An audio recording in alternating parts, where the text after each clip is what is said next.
Bien-aimés, je vous salue dans le nom de Jésus-Christ de Nazareth. Amen. Aujourd'hui, c'est le cours numéro 38, toujours sur l'Église. On en a pour toute une année sur l'Église. Donc, quand on aura fini, là, tu sauras exactement comment fonctionne l'Église et quelle est ta place dans l'Église. Amen. Alors, aujourd'hui, on va voir pourquoi Jésus a créé son Église. Pas l'Église, mais son Église. Pourquoi Jésus a créé son Église? Alors c'est la question qu'on se pose. Pourquoi Jésus est venu créer son Église? Alors on va voir ça. D'abord dans le texte de base, Matthieu 16, ça va être le texte de base pour un moment, au verset 18. Et moi je te dis que tu es Pierre, et que sur ce roc je bâtirai mon Église. C'est-à-dire c'est qui l'Église de qui? De Jésus. Donc il faut qu'on prenne l'habitude de dire que ce n'est pas l'église d'un tel ou d'un tel, c'est l'église de Jésus. Et que les portes du séjour des morts ne poindront point contre elle. Voilà. La Bible dit, Éphésiens 5, 27 aussi, pour faire paraître devant lui cette église glorieuse, sans tache, ni ride, ni rien de semblable, mais sainte et irréprochable. Alors, question, ça c'est le texte de base. Alors, pourquoi Jésus a créé son Église? Qui peut me donner... Alors, j'en ai noté quelques-unes. Il y en a au total, j'en ai noté 7. 7 raisons. Pourquoi Jésus a créé son Église? Alléluia. Première, pour mettre le chauffage? Non, la lumière? Ah, mais pas loin la lumière. Oui? Je vais essayer. Jésus a créé son Église pour annoncer la bonne nouvelle. Ok, ça c'est une réponse, oui. Une autre? Pourquoi Jésus a créé son Église? Donc on peut annoncer la bonne nouvelle. Ensuite, allez-y, il y a la réponse qui est automatique à chaque fois, qu'on ne peut pas oublier, parce que c'est la volonté de Dieu. Ça, vous pouvez le dire à chaque fois, ça ressortira toujours. D'abord, c'est la volonté de Dieu. Ensuite, c'est quoi? Pourquoi Jésus a créé son Église? Non, vous n'avez pas d'idée? Oui? Pour que les âmes soient sauvées. Oui, c'est la bonne nouvelle. C'est la même chose. Voilà, c'est l'autre explication de la bonne nouvelle. Ensuite, Sœur Laure, tu étais toujours la première à parler là. 2 mois de vacances, Sœur Laure, là. Il n'y a plus de Sœur Laure. C'est elle qui donnait toutes les 3/4 des solutions. Comment? Tu te réveilles là, tranquille. Tu sors de vacances, tranquille. Eh bien aimé, c'est les vacances, c'est terminé. N'est-ce pas? Bon, alors, premièrement, c'est la volonté de Dieu. Alors, l'église que l'on voit, ça n'est pas... Comment? Ah, c'est maintenant que tu parles. Tu vois, là, tu as un décalage. Les vacances, c'est fini. Tu as un décalage. On dit ce que tu voulais dire. C'est quoi? Pour qu'on se rassemble, pour que les enfants de Dieu se rassemblent, pas un lieu de se rassembler. Ah, pour que les enfants de Dieu se rassemblent. Oui. Oui, oui. C'est une partie, mais bon, ça va. Alors, justement, l'église n'est pas une option, comme certains peuvent le penser. En disant, ben moi je vais rester à la maison prier, et puis c'est suffisant. L'église, c'est pas ça.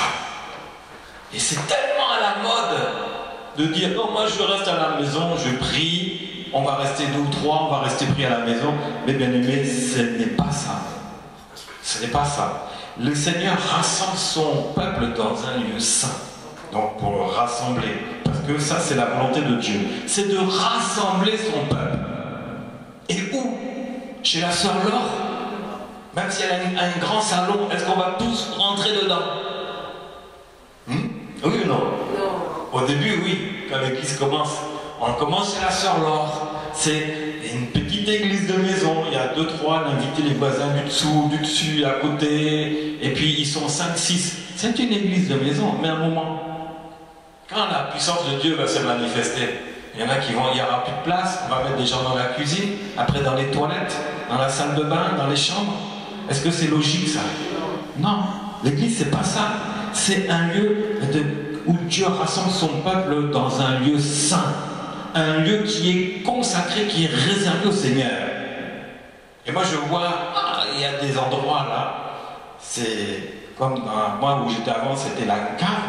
Et avant de descendre dans la cave, tu passais par une pièce au-dessus là, et il y avait souvent des rites hindouistes, et on passait par là. Est-ce que le lieu était saint? Nous on était en bas, mais là où on est réunis, Jésus est là, mais au-dessus, il y avait des cultes des Indiens, des Hindous, des quoi là, mais je ne vous dis pas le bazar. Non, Dieu rassemble son église. C'était la synagogue avant. Est-ce que c'était des boîtes de nuit? Est-ce qu'on pouvait faire n'importe quoi? Non, c'est un lieu saint. Dieu rassemble son peuple dans un lieu qui est saint, qui est consacré. Si tu dis ici, la salle, oh elle est belle, est-ce que je peux fêter mon anniversaire? Alors là, la réponse c'est non. C'est non. Ah oui, mais il n'y aura pas d'alcool, pas de cigarette. Mais ça reste non. Quand Dieu rassemble son peuple, il faut qu'il soit rassemblé dans un endroit qui est réservé, qui est spécial. Hein? Alors, voyons ça, psaume 92, versets 13 à 16. Les justes croissent comme le palmier, ils s'élèvent comme le cèdre du Liban, plantés dans la maison de l'Éternel. Ils sont quoi? Plantés où? Dans le salon de l'or. Amen. Dans le salon de la sœur Laure. Non, la Bible dit, psaume 92, verset 13, ils sont plantés dans la maison de l'Éternel. Si on te dit, quitte cette église, viens, on va venir prier chez moi le dimanche, tu lui dis non. Ça n'est pas la maison de l'Éternel. Ils sont plantés dans la maison de l'Éternel, ils prospèrent dans les parvis de notre Dieu. Et ils portent encore des fruits dans la vieillesse. Ils sont pleins de sève et verdoyants pour faire connaître que l'Éternel est juste, il est mon rocher, il n'y a point en lui d'iniquité. Donc, bien aimé, ici, l'Église, c'est la volonté de Dieu pour rassembler son peuple.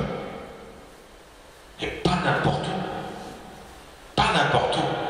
Ça peut démarrer quelque part dans une maison, d'accord. Mais si ça reste tout le temps dans une maison, il y a un problème. Il y a un problème. Parce que l'Église, c'est une Église qui fait ça, n'est-ce pas? Si l'Église fait ça, il y a un problème. On va le voir. L'Église doit toujours faire ça. Si c'est une Église qui fait ça, qui grimpe, il y a de plus en plus de monde, de personnes, de chrétiens, et qui fait ça, et qui fait ça, et qui fait ça, il y a un problème dans l'Église. Et on va le voir. Donc, d'abord, la première chose, pourquoi Jésus a créé son Église? Parce que c'est la volonté de Dieu. Dieu veut rassembler son peuple dans un endroit vraiment spécial. Les Juifs avaient créé des synagogues, c'était pas pour rien. Alors que le temple de l'Éternel était bâti, mais il y avait déjà des synagogues. Plus de 400 synagogues qui étaient déjà installées à droite et à gauche. Mais l'Église, c'est la même chose. C'est la continuité de la synagogue. C'est la même chose. Alors, deuxième chose, pourquoi Jésus a créé son Église? Eh bien, là, on a dit que c'était la volonté de Dieu. Là, c'est le plan de victoire de Dieu. Le plan de la victoire. Est-ce que la synagogue est un plan de la victoire? On va voir aussi ça. Mais l'Église devient le plan où Dieu va établir la victoire. Alors, Éphésiens 3, 10 à 12. C'est pourquoi les dominations et les autorités dans les lieux célestes connaissent aujourd'hui par l'Église. C'est-à-dire quoi? Les dominations, c'est quoi les dominations? C'est ceux qui te dominaient avant que tu reçoives Jésus. C'est les esprits mauvais, c'est les démons, c'est Satan. Et les autorités dans les lieux célestes, c'est qui les autorités dans les lieux célestes? Ben, c'est les mêmes qui sont dans des lieux, dans ce qu'on appelle le deuxième ciel. Le premier ciel, c'est celui qu'on voit. Le deuxième, c'est celui de Satan. Il n'est pas en enfer, pas encore. Et le troisième, c'est le royaume des cieux. Donc les lieux célestes, c'est les dominations, les esprits mauvais. Ils connaissent aujourd'hui que par l'Église, l'Église, c'est par nous. Ils connaissent par l'Église que Jésus a mis en place la sagesse infiniment variée de Dieu selon le dessein éternel qu'il a mis à exécution par Jésus-Christ notre Seigneur. Et en lui, nous avons par la foi la liberté de nous approcher de Dieu avec confiance. Donc la victoire, c'est quoi? C'est que nous sommes libérés. La victoire dans l'Église, c'est un lieu de protection où ta liberté est garantie. À chaque fois que tu viens ici, ta liberté est garantie, tu es protégé. Donc c'est la liberté d'être avec le Seigneur. Amen. Liberté d'être avec le Seigneur. Voilà pourquoi Jésus a créé son Église, pour que tu sois toujours libre d'être avec lui. C'est pour ça, ceux qui connaissent le berger, qui entendent sa voix, ils rentrent. Ils sortent de la bergerie, ils rentrent. Ils sortent, ils rentrent. Ils ont un libre accès. Et l'Église, là où nous sommes, dans le Seigneur, en Jésus-Christ, dont Jésus est la tête, nous le savons, c'est l'Église de Jésus-Christ, nous avons cette liberté d'avoir un libre accès, où les autorités démoniaques n'ont plus de place. Ça veut dire quoi? Ta vie marche dans la victoire, parce que c'est une Église victorieuse, parce que Christ a été victorieux, parce qu'il a tout accompli sur la croix. Donc l'Église, quand tu viens là, dis-toi, sache que si tu ne viens pas là, tu perds une protection pour un temps court. Quand tu viens automatique, c'est un lieu de protection. Tu viens que le dimanche, gloire à Dieu, le Seigneur va te mettre une protection sur toi toute la semaine. Mais si tu viens tous les jours, alors là c'est tous les jours encore. Là ce soir, c'est la même chose. C'est l'Église, mais dans l'enseignement, la parole de Dieu. Donc vous êtes, c'est la protection. Vous êtes dans un endroit où vous recevez la victoire. C'est-à-dire que vous connaîtrez la vérité vous rendra libre. C'est pour ça que Satan a peur d'une chose, c'est que tu entendes et que tu crois la parole. Il a peur de cela. Satan tremble. Quand tu es là, il entend la parole, il a peur. Ah bon? Tu savais que Satan pouvait avoir peur? Ah, moi j'ai peur du diable. Non, c'est le diable qui doit avoir peur de toi.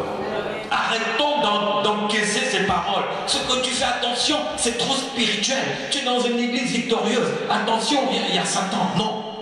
Moi, je n'accepte pas. Je dis, toi, Satan, fais attention à moi.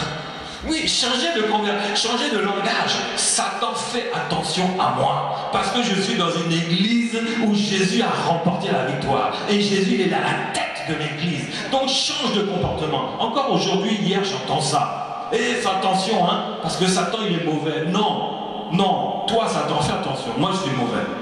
Je suis mauvais pour toi, je suis mauvais pour les démons. Que amène tes démons ici, tu vas voir, ils tremblent. Et Jésus a dit, sortez les esprits mauvais. Non, non, pourquoi nous persécutes-tu avant le temps? Parce qu'ils savent. Il y a un temps. Dans l'église victorieuse, les démons, ils ont un temps. Et le temps c'est, sors tout de suite. Tu n'as pas de place. Dans ta vie qui est l'église, c'est la même chose. Non, tu vois le bâtiment, adapte ça à ta vie maintenant. Adapte ça à ta vie. Je suis le temple du Saint-Esprit. Je suis victorieux. Amen. Je n'ai pas peur du diable. Mais diable, aie peur de moi. Crains-moi seulement. Démon, crains-moi. S'il y a quelque chose qui, au nom de Jésus, sort. Au nom de Jésus, sort. C'est ça l'église victorieuse, libre accès. Qui va m'empêcher? Le plan de la victoire de Dieu, c'est ça. Et c'est pour redonner aussi la vie victorieuse à l'église. Oh, alors, Luc 4, versets 16 à 21, c'est fondamental ce passage-là. Jésus a dit, la Bible dit, il se rendait à Nazareth, et où il avait été élevé. Et selon la coutume, il entra dans une synagogue le jour du sabbat. Donc il n'y avait pas d'église à l'époque, c'était les synagogues. Il se leva pour faire la lecture et on lui remit le livre du prophète Ésaïe. L'ayant déroulé, il trouva l'endroit où il était écrit « L'Esprit du Seigneur est sur moi, parce qu'il m'a oint pour annoncer une bonne nouvelle aux pauvres, il m'a envoyé pour guérir ceux qui ont le cœur brisé, pour proclamer aux captifs la délivrance et aux aveugles le recouvrement de la vue, pour renvoyer libres les opprimés, pour publier une année de grâce du Seigneur. » Bien-aimé, ça, c'est ça la vie victorieuse. Est-ce que ça existait avant? Tous ceux qui étaient là étaient confus quand ils entendaient la parole de Jésus. Mais tout le monde était étonné. Parce qu'il a dit aujourd'hui, cette parole de l'Écriture que vous venez d'entendre s'est accomplie. Elle s'est accomplie là, mais elle s'accomplit ici aussi. Elle s'accomplit aussi dans ta vie. Parce que Jésus veut redonner la vie victorieuse à l'Église. Jésus voulait donner la vie victorieuse à la synagogue. Parce qu'il prêchait où? Dans les synagogues les jours de sabbat. Il a voulu donner la vie victorieuse à la synagogue. La synagogue l'a rejeté. Dieu a dit, va en chercher d'autres. Les noces de l'agneau sont là, mais ils sont où les invités? Ils ont refusé. Va en chercher d'autres. Vous êtes les autres. C'est vous les autres. C'est vous qui avez reçu l'Église victorieuse. C'est vous qui avez cela. Pour peu que tu dises, Jésus-Christ, il est Seigneur dans ma vie. Il est le chef. Il est la tête, il est le chef de cette Église. Mais aussi, il est le chef de ma vie. N'est-ce pas? On a vu que c'était l'époux et que je suis l'épouse. Donc l'épouse obéit à l'époux. Je dois obéir à Jésus. C'est là que la Bible dit, il a publié une année de grâce du Seigneur. C'est-à-dire qu'il publie une année de grâce dans ta vie. C'est-à-dire que la grâce de Dieu est sur chacun de vous. La grâce de Dieu est dans l'Église. C'est tout ça qui amène le réveil spirituel que tant de personnes cherchent, mais qui ne trouvent pas. Parce que la victoire a quitté l'Église. La victoire a quitté la vie des chrétiens. Et donc, c'est comment? C'est mort. C'est mort. C'est de la religion. Mais Jésus n'est pas venu pour la religion. La religion était installée avant dans les synagogues, ok. Mais là, ce n'est plus de la religion. Jésus est venu redonner la victoire dans son Église. Dans cet endroit. Cet endroit peut devenir un endroit très puissant. À cause de qui? Oui, de Jésus. Et puis qui encore? À qui il a donné la victoire? À toi. Si tu saisis la victoire, vous tous, comme 12 apôtres qui ont révolutionné les 20 siècles à venir, après 21 siècles même. Et toi, tu n'es pas dedans. Le 21e siècle n'est pas fait pour toi, n'est pas fait pour que tu amènes la victoire. Et les églises sont où? Elles sont endormies. Il n'y a plus la victoire dans les églises. S'il y a un miracle dans une église, oh là là, ça va se savoir. Mais pourquoi les miracles sont rares? Pourquoi? Parce qu'il n'y a plus la victoire. Et chacun de nous doit vivre la victoire en soi-même. Et la victoire que tu as, tu la mènes dans l'église. Et tu vas voir comment ce qui va se passer. C'est ça. Ça, c'est le plan de la victoire de Dieu dans l'église et dans ta vie. Les deux sont liés. Ensuite, un troisième point. Pourquoi Jésus a créé son église? Pour retrouver une relation intime avec Dieu. Retrouver la relation intime avec Dieu. C'est-à-dire que Jésus veut que tu t'assoies sur son trône. Apocalypse 3, 15. Je connais tes œuvres. Je sais que tu n'es ni froid ni bouillant. Puisse être du froid ou bouillant. Ainsi, parce que tu es tiède et que tu n'es ni froid ou bouillant, je te vomirai de ma bouche. Parce que tu dis, je suis riche, je me suis enrichi, je n'ai besoin de rien. Parce que tu ne sais pas que tu es malheureux, misérable, pauvre, aveugle et nu, je te conseille d'acheter de moi de l'or éprouvé par le feu, afin que tu deviennes riche, et des vêtements blancs, afin que tu sois vêtu, et que la honte de ta nudité ne paraisse pas, et un collier pour oindre tes yeux, afin que tu vois. Moi je reprends et je châtie tout ce que j'aime, et donc tu zèles, repens-toi. Et voici, je me tiens à la porte et je frappe. Si quelqu'un entend ma voix et ouvre la porte, j'entrerai chez lui, je souperai avec lui et lui avec moi. Celui qui vaincra, je le ferai asseoir avec moi sur mon trône. Je le ferai asseoir sur mon trône. Dieu veut déjà, Jésus veut déjà que tu sois déjà assis sur ton trône. Ça veut dire quoi? C'est là, son trône. Si tu viens chez moi, j'ai juste un fauteuil et je suis assis sur le fauteuil et je te dis viens partager mon fauteuil. Tu vas t'asseoir à côté de moi hein, et on va être collés. Là c'est vraiment collé. Je vais sentir même tes épaules, tes bras, on va être vraiment serrés. Ça c'est, on tombe dans vraiment une forme d'intimité. Mais avec Jésus c'est comme ça. Jésus partage son trône. C'est-à-dire qu'il partage sa relation avec toi. Son trône, c'est pas un canapé, c'est pas un fauteuil. C'est sa gloire. Ni plus ni moins. Jésus partage sa gloire. Il veut que tu t'assoies avec lui. Est-ce que dans ta vie tu es assis avec le Seigneur? Est-ce que l'Église est assise avec le Seigneur? Pourtant il a dit, toc toc toc, je frappe à la porte. La porte de quoi? De l'Église. C'est l'Église de qui? Jésus frappe à la porte de sa propre Église. Il y a un problème, non? Comment toi tu peux frapper à ta propre porte? Tu n'as pas la clé? Tu as la clé, non? Tu as la clé pour rentrer. Mais pourquoi Jésus ne peut pas rentrer? Il frappe. Il dit j'entrerai, celui qui ouvre, j'entrerai et je serai avec lui. Ben, tout simplement parce qu'il n'y a plus de relation. L'Église a perdu la relation avec Jésus-Christ, ni plus ni moins. C'est pour ça que les églises sont tièdes. Il ne se passe rien. C'est froid. Il n'y a rien. Mais Jésus n'a pas créé cette église-là. On va voir que Jésus n'a pas créé cela. Jésus veut qu'on retrouve cette relation intime avec lui. Afin de quoi? La Bible nous dit ici, il faut que nous soyons ensemble. Pourquoi? Discerner sa volonté.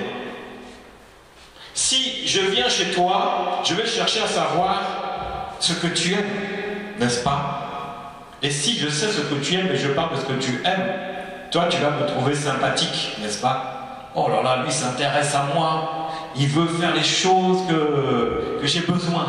Mais si tu discernes la volonté de Dieu, tu feras les choses de Dieu, ni plus ni moins. Et ça c'est la relation intime. Cherche à savoir ce que Dieu attend de toi. Ne reste pas là à attendre, oh non, moi je suis là tous les jours, ça fait des années que je suis là. Non, Dieu a un plan pour toi. Il a un plan pour ta vie. Romains 12, 1, 2, je vous exhorte donc frères, par les compassions de Dieu, à offrir vos corps comme un sacrifice vivant, saint et agréable à Dieu, ce qui sera de votre part un culte raisonnable. Ne vous conformez pas au siècle présent, mais soyez transformés par le renouvellement de l'intelligence. Afin de déterminer quelle est la volonté de Dieu, ce qui est bon, agréable et parfait. Dans la relation avec Jésus, bien-aimé, tu dois savoir comment il veut que tu marches. Pas toi, comment tu... Non, non, lui, tu dois savoir comment il veut que tu marches avec lui. C'est ça qui compte. Oh non Seigneur, je vais te servir. Oh non. Est-ce que tu es dans la relation intime? Non. C'est ta propre idée, c'est tes propres envies. Seigneur, ben, je vais faire ça. As-tu demandé au Seigneur si c'est sa volonté? Mais Dieu peut te parler d'une manière ou d'une autre pour dire de le faire aussi. Et toi, tu vas réfléchir. Mais est-ce que tu es en train de faire la volonté de Dieu?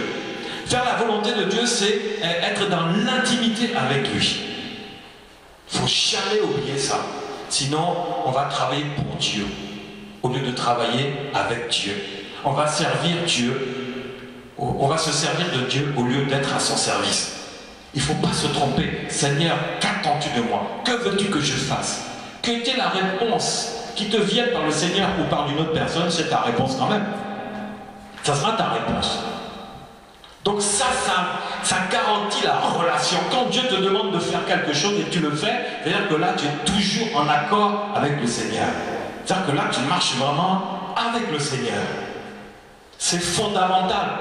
L'Église doit retrouver l'intimité avec son Dieu. Toi aussi, tu dois retrouver l'intimité avec ton Dieu en te demandant, Seigneur, que veux-tu que je fasse? Jésus a dit que ce ne soit pas ma volonté, mais que ce soit ta volonté. Jésus nous a montré ça, que ce soit ta volonté qui se fasse, pas la mienne. J'ai la volonté de faire quelque chose, mais quelle est la volonté de Dieu?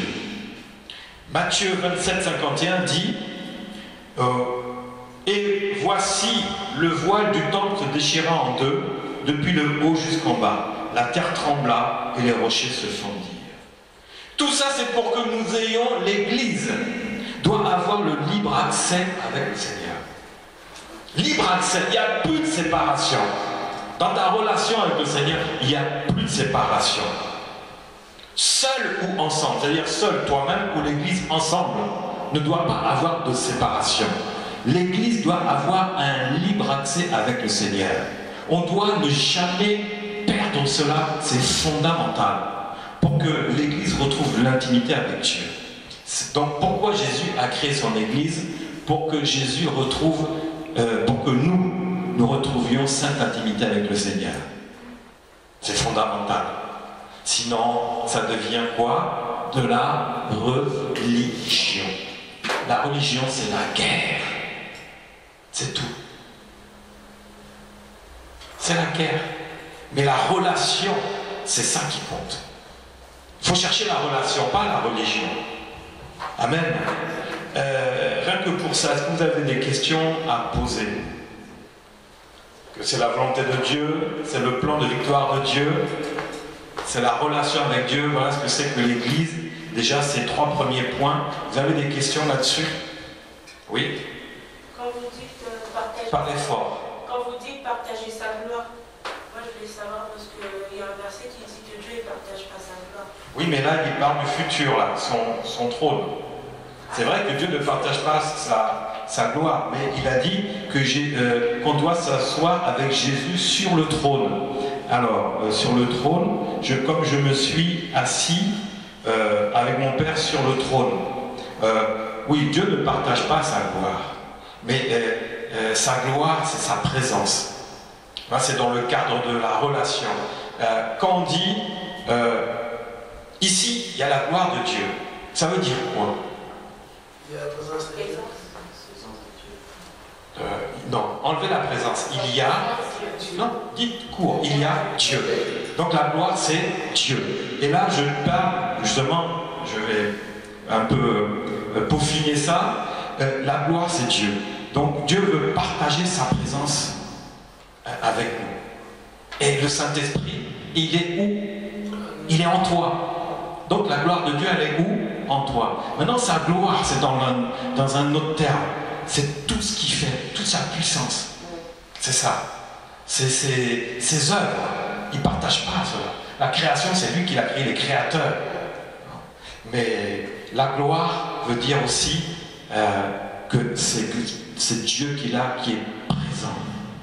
Il y a une différence entre la gloire, l'onction et la présence. Tout ça, on en reparlera. Mais la gloire, c'est Dieu qui est là. Donc, c'est pour ça que je disais qu'il faut s'asseoir avec Jésus, parce que Jésus a dit, vous allez vous asseoir sur le trône. C'est vrai qu'on n'est pas assis sur le trône encore, mais fais comme si tu étais déjà. Parce que c'est ce qui va se passer déjà. Oui? Oui, on va continuer toujours sur notre gloire. Quand on dit Seigneur, fais-moi voir ta gloire, cela veut dire... Seigneur, je veux te voir. C'est-à-dire, Seigneur, je veux te voir. Quand la gloire, c'est Dieu, donc Seigneur, je veux te voir. Et aussi, fais-moi voir ta gloire. Fais-moi voir aussi la manifestation de ta puissance. Mais là, il y a une grande différence. L'onction, c'est la manifestation, c'est le résultat de la présence, c'est la puissance de Dieu. Mais la gloire, fais-moi voir ta gloire, c'est-à-dire que ça peut avoir deux sens. C'est-à-dire, je veux te voir, ou aussi montre-moi ta puissance. Ça peut aller tout dépend du contexte. D'où tu as tiré ça, il faut revoir le verset que tu as enlevé pour voir le contexte. Qu'est-ce qu'il voulait dire? S'il veut le voir ou veut voir sa manifestation. Une autre question? Non, c'est bon? Bon, ok, que Dieu vous bénisse.